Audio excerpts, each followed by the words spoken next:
In this episode, I want to answer one of the most common questions that I get asked as a health business coach, and that is, how much should you give away for free and how much should you save for your paid clients?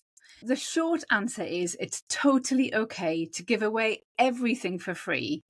But the slightly longer answer is you've got to be really conscious about what you're saying, when you're saying it, and where you're sharing your best information. Let me explain. So a few years ago, a business coach of mine introduced me to a concept called generosity marketing. And this is where you're essentially being extremely generous with your advice in order to build trust and authority. And essentially, it's operating from a place of abundance rather than scarcity. Now, generosity marketing is based on the sociological theory where when someone is generous or gives you something, you naturally feel inclined to return the favor. So, when you're a health business owner holding an abundance of knowledge and expertise, the idea is that when you share this with your potential customers, this quickly translates into trust and leads to feelings of connection. And when the relationship deepens, the customers will follow. So I imagine that, just like you, one of my core values as a healthcare professional is to help people. And so being generous with my knowledge is second nature. I absolutely love this marketing concept. A second part of this question I often hear is, you know what, if I give this all away for free, why on earth would they buy? And I get it. It doesn't make any sense, does it? But what I want you to remember, and this is even more apparent since COVID and the explosion of the online space, is that information is everywhere. There's actually very little information that isn't in the public domain. So what you know about your specialist area isn't actually unique. Now, I'm sorry if that sounds a little bit blunt, but it is true. It is a fact. If you think about it, people can type their questions into Google and scroll the search results and they'll find answers. And then since the advancement of AI, people now just ask their AI tool and the answer is literally presented to them within seconds. But yet, despite this abundance of information, people still struggle with their health. And that's because of the lack of support with interpretation, with personalization, and implementing that information.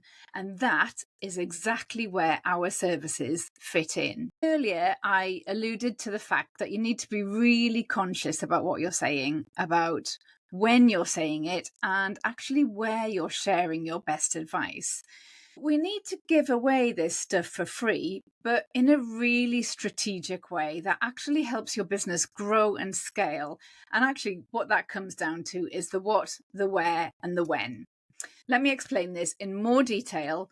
And in order to do so, I'm going to teach you about the stages of awareness that people go through as they move through the buyer journey. Now, the stages of awareness, this is a concept first described by a chap called Eugene Schwartz back in 1966 in his book called Breakthrough Advertising. And as a side note, this book is extremely rare. It costs somewhere between £500 and £1,000 to buy, and that is in used condition. It is incredibly rare. But essentially, he identified that there are 5 stages that humans go through on their buying journey. So the first stage is when they are completely unaware. And you know what? We are not in the convincing game. And so we're not going to try and pitch our offers to people who are totally unaware that they need anything. The second stage is when they're in pain or they have a problem, or perhaps it's a desire that they're looking for. So they're aware of their pain, they're aware of their problem, they're aware of where they want to get. They know there's an issue and they know exactly where they'd like to be, but they don't know anything more than that at this stage. Stage 3 is when people start to become solution aware. They know they've got their problem, they know where they want to go, and they're starting to understand the possible solutions that might help them achieve that goal. Stage 4, now this is when people are product aware. This is when they're aware of your solution, what you can offer them, in order to reach that goal, but they're also aware of everybody else's solution as well. And step 5 is when they are most aware. So this is where they're weighing up the pros and cons of your solution. They're looking at your testimonials. They're looking at your success stories.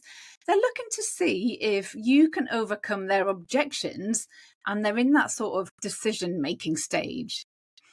So now you know the 5 stages of awareness. I think it's pretty clear that what you say is going to be different to people depending on the stage of awareness that your potential client is at. For example, if you start talking about your course or your consultations or your program when people are only at the pain or problem aware stage, they don't even know that a solution exists, let alone your solution. And so what's going to happen is they're just going to scroll on by thinking, oh, that looks very nice, but it's not for me. And so we need to tailor our information at each stage in order to effectively meet people where they're at and help them take their next step on that journey to go from potential client to paying client. So I'm going to give you an analogy to really help you understand this concept. And as I'm a dietitian and I love food, I'm going to use the restaurant example. Stage 1, we said this was unaware. Say I have just arrived on an aeroplane to New York City for the first time. I'm not particularly hungry. I'm not thinking about eating, but I pass by several restaurants that look charming. But you know what? I don't give them much thought. Now, if a waiter suddenly jumps out and starts encouraging me into his restaurant, telling me about the delicious dishes on offer, I'm going to cross the road. I don't want to eat, and I certainly don't want to be convinced into going in. Stage 2. So this is when people are pain or problem or desire aware. The day goes on. I've walked the length of Manhattan Island. My stomach starts to rumble. And I realize that, you know what? I might want something to eat, but I'm not quite sure what yet. I notice some signs pointing to the various restaurants and food trucks offering different types of cuisine. Stage 3. So this is the solution aware stage. I've decided to stop and take a look at a few options. I've read a couple of menus displayed outside of restaurants.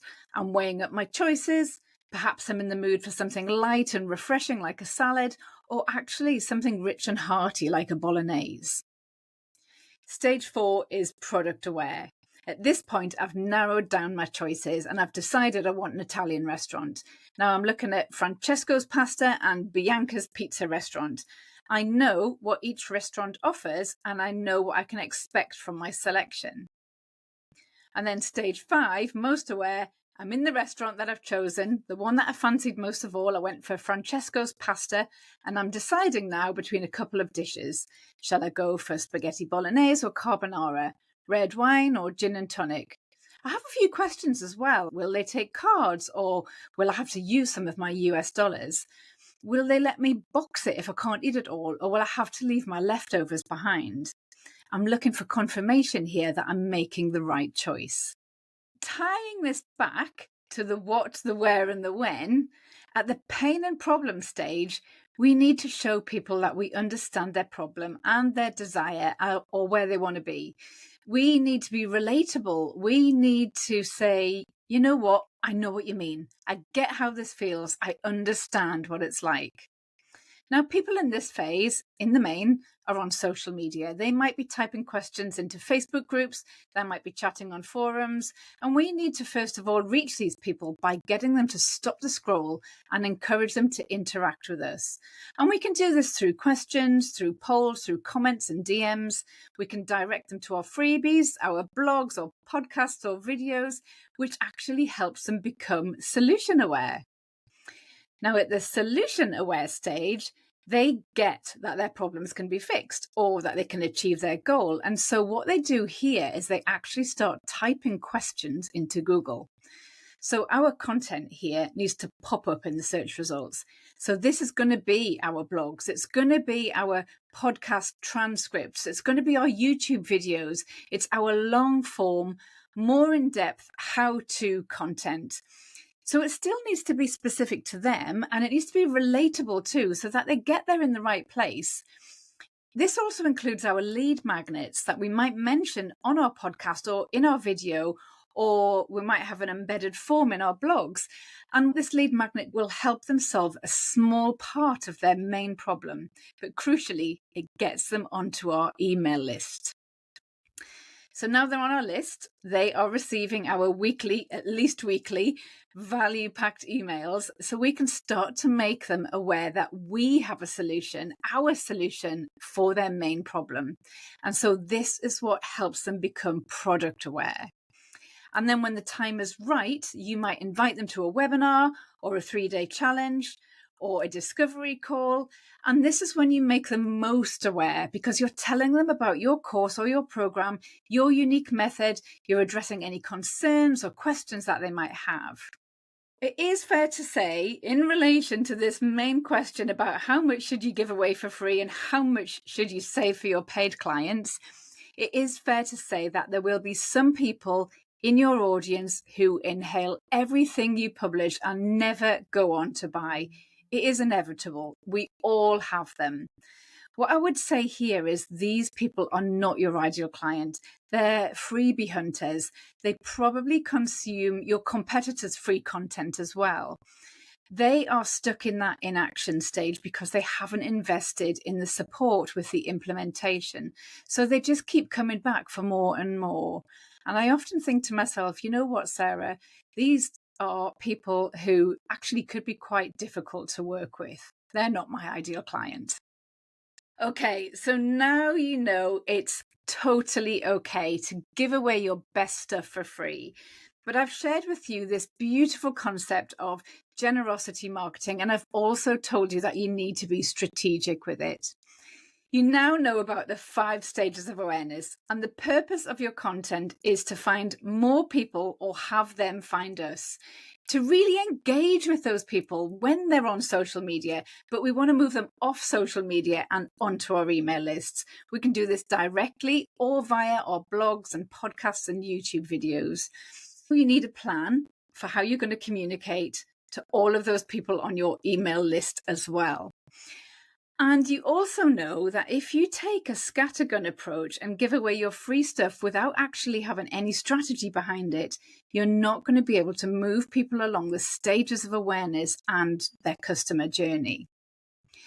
So this episode has been a little bit of a conceptual one with some juicy marketing theory to understand it. To turn this into something tangible, I've got 3 action steps that you can now choose to take. Number 1, just take a moment to list out the content that you currently have or you're planning to create. And I want you to categorize them according to those stages of awareness and just identify, have you got any gaps? Are you posting this content in the right place? Here's a little hint for you. Most business owners use social media all wrong. Number 2, I'd also encourage you to do some social listening. This is just spending time on social media, not necessarily posting, but actively engaging. You want to be reading people's comments. You want to be participating in discussions and understand the common questions and concerns that your potential clients have. This will help you get to know those pains and those desires much more deeply. And it'll also help you start to build potential relationships with people and, crucially, get noticed. And then number 3 is to choose one aspect of your expertise and create a free resource around it.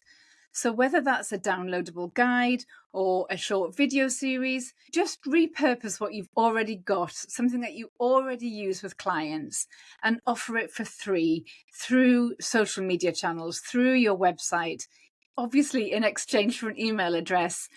And this is a real great hands-on generosity marketing in action.